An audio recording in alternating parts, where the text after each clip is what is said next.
Salut les DZ, comment répondre à un Algérien, un frère, kabyle ou berbère, qui dit qu'ils sont les autochtones de la terre en Algérie et que les Arabes sont des invités? Donc voici une réponse structurée, respectueuse des faits historiques et juridiques, tout en reflétant les arguments demandés. Je précise que l'objectif est de fournir une analyse équilibrée sans nier les réalités culturelles plurielles de l'Algérie. On va faire déjà un réquisitoire contre les revendications berbéristes exclusivistes et des arguments historiques, démographiques et institutionnels. Donc premièrement, l'argument historique, une présence arabo-islamique millénaire, donc 15 siècles d'enracinement. L'islam et la langue arabe se sont implantés en Algérie dès le 7e siècle. Avec la conquête omeyyade, les dynasties arabes et berbères islamisées, Rostémides, Zirides et Almohahidoun, Almohades, ont fusionné les héritages, faisant de l'arabe la langue de l'administration, de la religion et des échanges. Ensuite, il y a le métissage culturel. Les Arabes d'Algérie sont souvent des berbères arabisés, preuve d'une assimilation réussie. L'historien Ibn Khaldoun lui-même, né à Tunis, décrivait les Maghrébins comme un mélange de races dans son Kitab al-Muqaddimah. Ensuite, un argument contre l'autochtonie exclusive. Donc, prétendre que les Berbères sont les seuls autochtones, donc ça nie les vagues migratoires antérieures, phéniciens, romains et puis vandales, et la réalité d'une Algérie arabo-berbère depuis des siècles. Deuxièmement, ça nie la réalité démographique, donc, et en plus que ce soit une minorité linguistique. Selon un sondage, donc 15% de locuteurs amazirs selon le recensement de 2012 en Algérie.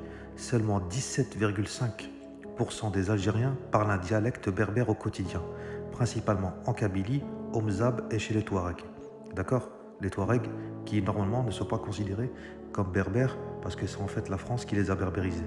Donc retenez bien, 15% de locuteurs amazirs et selon le recensement de 2012, seulement 17,5% des Algériens parlent un dialecte berbère au quotidien, principalement en Kabylie, au Mzab et chez les Touaregs. Ensuite, il y a le choix majoritaire de l'arabe.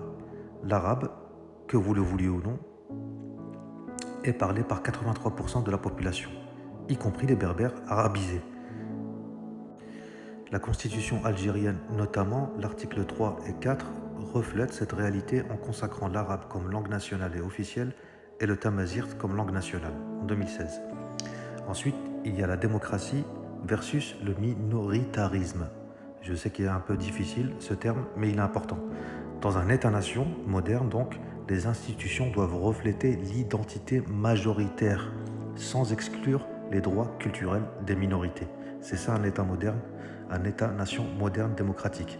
Et l'Algérie a d'ailleurs reconnu le tamazight comme langue officielle en 2016, une avancée rare dans le monde arabe. Un élément ensuite important qu'il faut prendre en considération, c'est l'unité nationale contre la division coloniale. Le piège du diviser pour régner, avec le Zahir el-Barbar en 1930 imposé par la France, visait à séparer berbères et arabes pour affaiblir la résistance anticoloniale. Reprendre ce clivage aujourd'hui, c'est perpétuer une logique héritière du colonialisme. Et aussi l'exemple du FLN. Pendant la guerre d'indépendance, 54-62, Kabyles et Arabes ont lutté côte à côte sous la bannière arabo-islamique. Et tout ce que je dis est le fruit d'un travail de manière documentarisée. Farhat Abbas, président du GPRA, déclarait « L'Algérie est arabe, l'Algérie est musulmane ».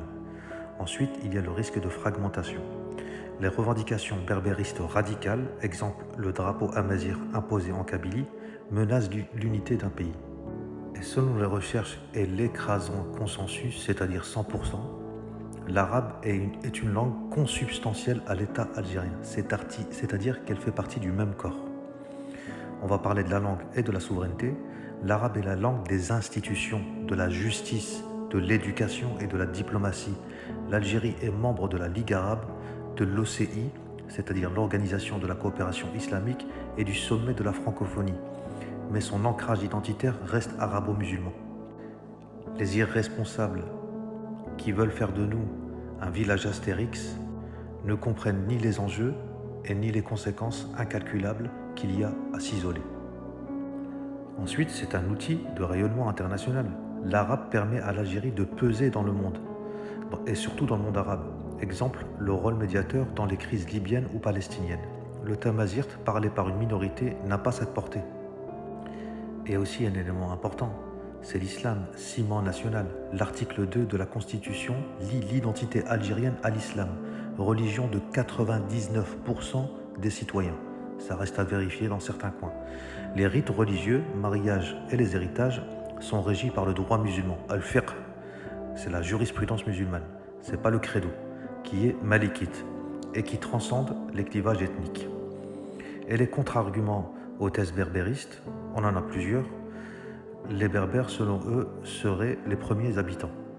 On a une réponse, l'autochtonie n'est pas un droit exclusif. Les Romains étaient aussi étrangers, mais personne ne revendique le latin. L'Algérie actuelle est le produit de 15 siècles de métissage arabo-berbère. Ensuite, il y a le faux argument selon lequel l'arabe a été imposé par la colonisation. On a une réponse aussi. L'arabisation a commencé dès les Omeyyades, bien avant la colonisation française. Les Algériens ont choisi l'arabe comme langue de résistance contre le français lors de la guerre d'indépendance. Allez-y lire un petit peu au lieu de sortir des âneries. Et ensuite, aux suprémacistes qui disent le tamazirt doit remplacer l'arabe quand il existera, de manière mutuellement intelligible et avec une transcription et un alphabet qui soient posés définitivement. Donc selon eux, le tamazirt doit remplacer l'arabe. Il y a certains hurluberlus qui pensent cette hérésie. On a une réponse. La langue parlée par 15% de la population ne peut être imposée à 85%. Par exemple, la Suisse, modèle de multilinguisme, donc il y a la Suisse alémanique, Suisse germanique, oui, Suisse romande, italienne, et ensuite, je ne sais plus laquelle, mais en tout cas, c'est multilingue. Donc la Suisse, qui est un modèle de multilinguisme, ne promeut pas le romanche, qui est à 0,5% au niveau fédéral. Et ensuite, ceux qui disent que la Kabylie est marginalisée, la réponse est que la Kabylie bénéficie d'un statut particulier, haute subvention, université, chaîne TV en tamazirt, et les émeutes de 2001, qu'on a appelé le printemps noir malheureusement, ont conduit à des réformes, mais aucune région n'est parfaitement égalitaire en Algérie. C'est le problème qu'on a dans tous les pays. Ensuite, notre conclusion, ce serait l'unité dans la diversité sans exclusivisme. L'Algérie n'a pas à choisir entre son héritage arabe et berbère. Elle est les deux. Mais nier la prédominance arabo-islamique, c'est ignorer totalement l'histoire et la volonté du peuple. Comme l'écrivait Kateb Yassine, qui au passage avait dit beaucoup de bêtises, lui-même kabyle, en tout cas se revendiquer comme kabyle, mais je ne crois pas, l'arabe est ma langue maternelle et le tamazirt est ma langue grand-mère. Et apparemment, il ne savait pas parler le tamazirt. Ça reste à vérifier. En tout cas, les revendications berbéristes doivent s'inscrire dans un cadre national inclusif, non en opposition à l'identité majoritaire de l'Algérie, à l'image du Maroc où l'amazigh est officialisé sans remettre en cause l'arabe. Mais encore une fois, au Maroc, il y a au moins 10% de plus de amazigh qu'en Algérie. Et on peut après célébrer sa pluralité sans se déchirer.